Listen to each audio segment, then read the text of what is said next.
আমার ছোট্ট রান্নাঘরে কি কি আয়োজন ছিল সেটাই দেখো। চুলা দুইটাই জ্বালায়া নিয়েছি। রান্না করব মুরগির মাংস, রান্না করব পাঙ্গাস মাছ দিয়ে সাজনা। দেখো আমার গাছে কি সুন্দর ফুল ফুটছে। একটা মুরগিও ঘুরতে আসছিল, তেল দিয়ে দিছি 2 কড়াইতেই। আর ভাজবো হলো মিষ্টি কুমড়া।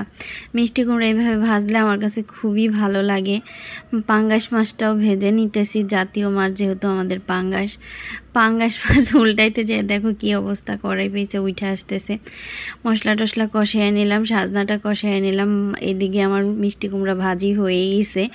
এখন আলুগুলাকে ভাইজা মশলাগুলো দিয়ে দিতেছি, সব ধরনের মশলা টশলা দিয়ে, যে হলুদের গুঁড়া, মরিচের গুঁড়া, আর এই যে লেগ পিসটা দিয়ে দিছি।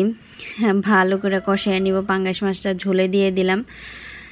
এই দিকে আমার রান্না বান্না চলতেছে, কি আর বলবো। এত কষ্ট কইরা ফেসবুকে ভিডিও বানাই, ভিউ হয় না, কিছু হয় না, খুব একটা ভালো লাগে না। এই যে আমার রান্না বান্না শেষ, ভাত টাত বেড়ে নিছি, মাংসের আলু উঠাইয়া নিছি, আর ওইদিকে মিষ্টি কদু ভাজা নিয়ে নিছি। কেমন হয়েছে আজকের খাবারটা আমার বলবা একটু কমেন্ট করে।